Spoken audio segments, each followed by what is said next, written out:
ဒီလူကတော့ကဘာပေါ်မှာအလွန်ဆုံးကက်ဆေးနဲ့တက်တဲ့သူတယောက်ဖြစ်ပါတယ်။စူပါမားကတ်မှာဈေးဝယ်တဲ့အခါသူဟာပုံမှန်ဈေးနှုန်းနဲ့ရောင်းတဲ့ပစ္စည်းတွေကိုလုံးဝမယူဘဲတက်တန်းကုန်ဆုံးခါနီးဖြစ်လို့အကြီးကျယ်ဈေးလျှော့ထားတဲ့ပစ္စည်းတွေကိုပဲရွေးချယ်ဝယ်ယူလေးရှိပါတယ်။ငွေရှင်းကောင်တာကိုရောက်တဲ့အခါမှာလည်းသူဟာရှော့ဈေးကူပွန်အထက်လိုက်ကြီးကိုထုတ်ပြီးရှင်းလင်းတာကြောင့်နောက်ဆုံးမှာ6ပဲခောက်လောက်သာပေးချေခဲ့ရပါတယ်။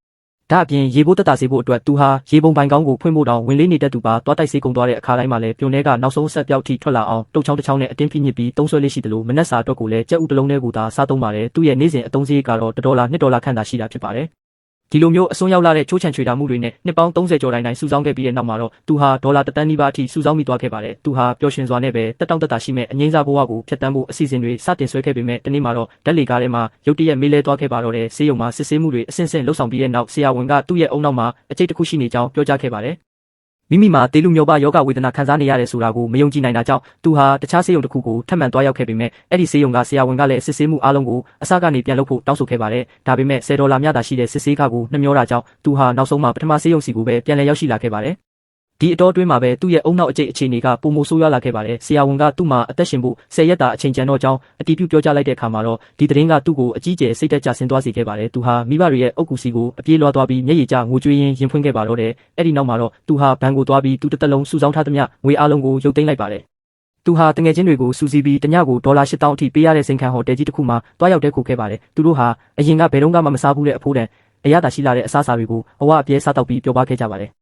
ဒါအပြင်ငယ်စဉ်ဘဝကအိမ်မက်ကိုအကောင့်ထဲဖော်ဖို့အတွက်တရက်ကို$8,000ပေးရတဲ့ပြန်ကားတစ်စီးကိုငှားရမ်းမောင်းနှင်ခဲ့ပါတယ်။သူဟာကစားကွင်းသုံးတင်ကားပြားတွေကိုလည်းဈေးဝယ်လဲတလဲစာအပြည့်ဝယ်ယူခဲ့တယ်လို့စပ်ပစ်ဝိုင်ပလင်းပေါင်းရာနဲ့ချီပြီးတော့လည်းဝယ်ယူခဲ့ပါတယ်။စပ်ပစ်ဝိုင်တွေကိုကုန်အောင်မတောက်နိုင်တဲ့အခါမှာတော့ကြန့်ရှိသမျှကိုဟိုတယ်ဝန်ထမ်းတွေကိုပါလက်ဆောင်ဖြစ်ပေးဝေခဲ့တာကြောင့်လူတိုင်းဟာအလွန်ပဲပျော်ရွှင်ခဲ့ကြပါတယ်။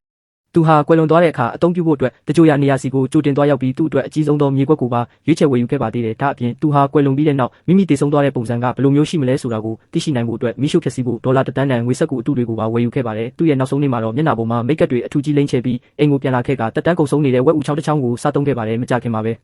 သူဟာကျမ်းပြင်ပေါ်ကိုလဲကျသွားခဲ့ပါတော့တယ်။သူ့ရဲ့တငယ်ချင်းတွေကသူ့ကိုဆေးရုံစီချက်ချင်းပို့ဆောင်ပေးခဲ့ကြပေမဲ့သူမျက်လုံးပွင့်လာတဲ့အချိန်မှာတော့ဆရာဝန်ကလွန်ခဲ့တဲ့ရက်ကအဖြေရှာဖွေမှုတွေမှားယွင်းသွားခဲ့ကြောင်းအသိပေးခဲ့ပါတယ်။သူ့မှာကင်ဆာရောဂါလုံးဝမရှိပါဘူး။သူသတိလစ်သွားရခြင်းကတက်တန်းကုန်ဆုံးနေတဲ့အစားအစာတွေကိုစားမိတာကြောင့်အစာစိတ်တင်ယုံရတာဖြစ်ပါတယ်။အမှန်တရားကိုသိရှိသွားတဲ့အခိုက်အတန့်မှာတော့သူဟာကြေကွဲဝမ်းနည်းစွာနဲ့အော်ဟစ်ငိုကြွေးပါတော့တယ်။ဘာဖြစ်လို့လဲဆိုတော့ရက်ပိုင်းလေးတွင်းမှာတင်သူတစ်သက်လုံးပင်ပန်းဆင်းရဲခံပြီးစုဆောင်းခဲ့သမျှငွေကြေးအားလုံးကိုဖြုံးတီးပစ်လိုက်မိလို့ပဲဖြစ်ပါတယ်ဗျာ။ကဲပရိသတ်ကြီးကမိမိကိုယ်တိုင်အတွက်ငွေကြေးတွေကိုဒီလိုမျိုးပဲစုဆောင်းမှုပါသလားဗျာ။